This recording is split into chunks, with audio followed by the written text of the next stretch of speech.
नमस्कार दोस्तों, हमारी आज की इस कहानी का नाम है डिलीवरी। बहू डिलीवरी के लिए अपनी बहन को बुला लो। मेघा तो नहीं आ पाएगी और मुझसे अकेला होगा नहीं। आखिर मेघा भी ससुराल वाली है। उसके ससुराल वाले भेजे तो भेजे, नहीं तो नहीं भेजे। शोभा जी अपनी बहू नमिता से बोली, पर मम्मी जी अगले महीने तो उसकी परीक्षा है। वो परीक्षा की तैयारी करेगी या फिर मेरी सेवा करेगी? नमिता अपनी सास से कही, अब बहू तू खुद देख ले, मुझसे तो नहीं होगा। या फिर तू अपने मायके चली जा। मम्मी जी, मायके में कौन करेगा? मेरी मम्मी होती तो फिर इतनी परेशानी की होती। नमिता ने धीरे से कहा, तो फिर अपनी बहन को ही बुला ले। उसे कौन सा पढ़ लिख कर बैरिस्टर बनना है, आकर कुछ दिनों के लिए संभाल जाएगी। मम्मी जी, इन्होंने कहा भी तो काम वाली रख लेंगे। नमिता ने कहा, ना बाबा ना, मैं अपने घर में काम वाली के भरोसे नहीं छोड़ सकती। और फिर उसकी निगरानी कौन करेगा? तू तो बस तेरी बहन को बुला ले। मम्मी, अगले महीने से तो तनु की परीक्षा है, वो भला यहाँ कैसे आएगी? और फिर उसे तैयारी भी तो करनी है। अचानक समीर ने कमरे में आते हुए कहा, अरे तो अपनी बहन को संभालते हुए पढ़ लेगी। कौन सा इतना काम रहता है उसे? भला काम ही क्या है हमारे घर में? अपना घर तो अपना ही घर होता है ना मम्मी। इंसान अपने घर में आराम और बेफिक्र से पढ़ सकता है, वो किसी और के घर पे नहीं हो पाता। नहीं नहीं, तन्नू की पढ़ाई का नुकसान होगा। मैं एक काम करता हूँ, मेघा दीदी के ससुराल बात कर लेता हूँ। मुझे यकीन है कि उनके सास ससुर उन्हें जरूर भेजेंगे। रहने दे, उसके सास ससुर तो भेजने को तैयार है, पर मेघा 15 दिन के लिए हिल स्टेशन घूमने जा रही है, इसलिए वो नहीं आ पाएगी। अचानक शोभा जी ने कहा तो कमरे में खामोशी छा गई। दोनों को इतना चुप देखकर शोभा जी ने फिर कहा, अरे तो इसमें हैरानी की क्या बात है?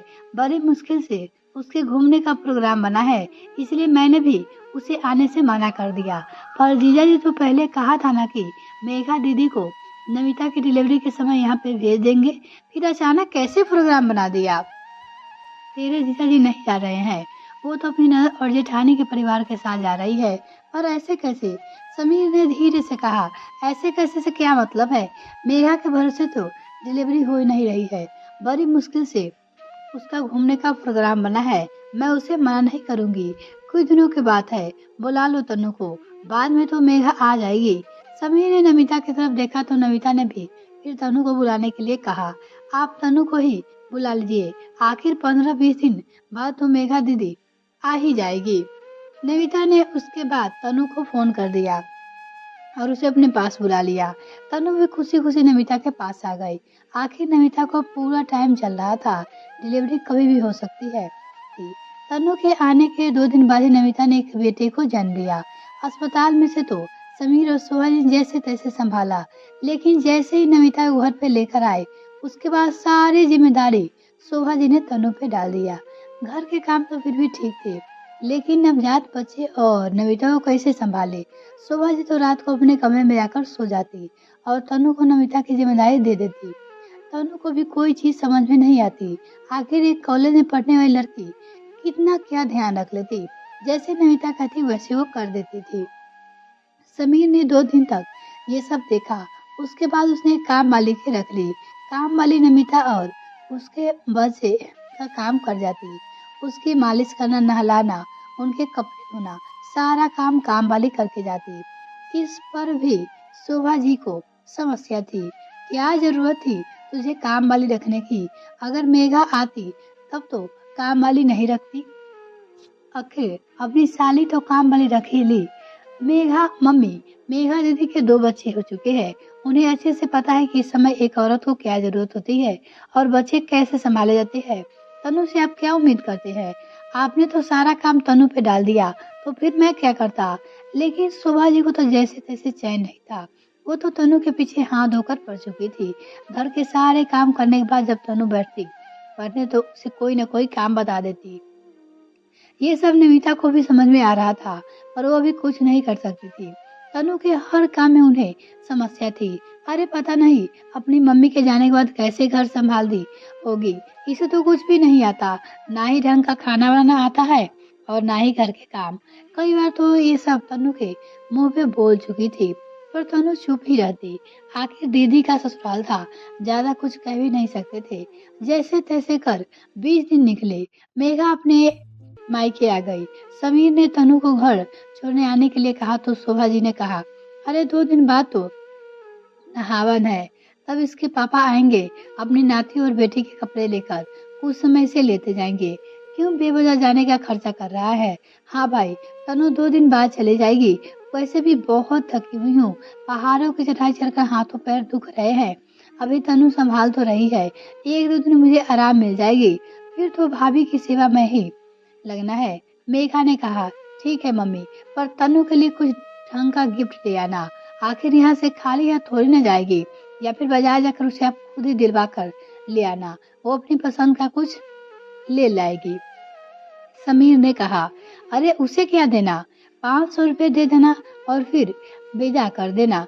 सुभा जी ने कहा, मम्मी कैसी बातें कर रही हो, आखिर तनु नमिता की छोटी बहन है, ऊपर से उसने इतने दिन तक काफी हद तक काम संभाल लिया है, आखिर वो भी तो नेक की हकदार है। देख समीर, अपने यहाँ तो रिवाज नहीं है बहू के मायके वालों को नेक देने की। तेरी इतना इच्छा है तो ज्यादा से ज्यादा एक सूट और 500 रुपये देना, इससे ज्यादा मैं कुछ नहीं देने दूंगी। शोभा जी तुनकते हुए बोली, और जरा अपने ससुर जी को समझा देना कि नेक में क्या क्या लगेगा। नहावन के दिन वो सारा सामान लेकर आए और कह देना कि मेरी और मेघा की साड़ी थोड़ी ढंग कर लेकर आए। मैं हल्की फुल्की साड़ी नहीं पहनूंगी और ना ही मेरी बेटी पहनेगी। खैर, नहावन का दिन भी आ गया। नमिता के पापा जब आए तो अपने साथ नाती और अपनी बेटी के साथ साथ घर के सभी सदस्य के लिए कपड़ा और शगुन के लिफाफे लेकर आए थे। जब नमिता के पापा जाने लगे तो तनु भी उसके साथ रवाना होने लगी। उसी समय शोभा जी ने सूट और 500 लिफाफा उसे पकड़ाते हुए कहा, ये हमारी तरफ से तुम्हारा नेक है। आखिर तुमने इतने दिन तक अपनी बहन की सेवा जो की है, उसका तो प्रतिफल बनता ही है ना। लेकिन तभी समीर वहां आ गया और उसने एक और लिफाफा तनु के हाथ में पकड़ा दिया और कहा, ये मेरे और नमिता की तरफ से तुम्हारे लिए, तुम्हें जो खरीदना हो वो अपनी पसंद से खरीद लेना। ये देखकर शोभा जी गुस्सा हो गई, लेकिन उस समय उन्होंने कुछ नहीं कहा। तनु अपने पापा के साथ रवाना हो गई। उनके जाते ही शोभा जी ने कहा, समीर ये क्या हरकत है, जब मैंने तनु की विदाई दे ही दी थी तो तुझे अलग लिफाफा देने की क्या जरूरत थी। मम्मी, इसमें गलत क्या है, आखिर वो भी तो नेक की हकदार है, अपनी पढ़ाई लिखाई छोड़कर वहाँ अपनी बहन की सेवा करने आई है, वही बड़ी बात है। उसके बदले अगर हम खुश होकर उसे थोड़ा बहुत दे दिया तो क्या हर्ज है। पर हमारे यहाँ बहू की बहन को नेक देने का रिवाज नहीं है, ये उल्टी गंगा क्या बहा रहा है। अब मेघा ने कहा, क्यों दीदी, जब जरूरत थी तब तो बहू की छोटी बहन को बुला लो, और नेक देने के नाम पर रिवाज नहीं है। भला ये क्या बात हुई, नेक का असल हकदार तो वही होनी चाहिए जो असल में काम कर रहा है। सिर्फ निश्चय रहते से नेक हकदार नहीं होते। उसके मायके वालों तो नेक लेने से लिए आप लोग तैयार हो गए, लेकिन जब बात थी तो पीछे हट गए। मम्मी, दीदी की डिलीवरी के समय आपने भाग भाग कर काम किया था, फिर बहू की डिलीवरी के समय क्या हो गया, पूरा मत मानना है मम्मी। लेकिन अभी जो व्यवहार आप बहू के साथ करोगे ना, वही उसे जिंदगी भर याद रहने वाला है, क्योंकि आपने डिलीवरी के समय कोई औरत नहीं भूलती। समीर ने कहा तो शोभा जी आगे कुछ नहीं कह पाई, आखिर बोल भी क्या सकती थी। समीर गलत तो नहीं कह रहा था, इसलिए अपने आप ही सब चुप हो गए। ये कहानी आपको कैसी लगी कमेंट सेक्शन में लिखकर जरूर बताइएगा। यदि आपने मेरी तरह सब्सक्राइब नहीं किया तो प्लीज सब्सक्राइब कीजिए, साथ में बेल आइकन ताकि मेरे और वीडियो का नोटिफिकेशन सबसे पहले आपको मिल सके। इस वीडियो को देखने के लिए बहुत बहुत धन्यवाद।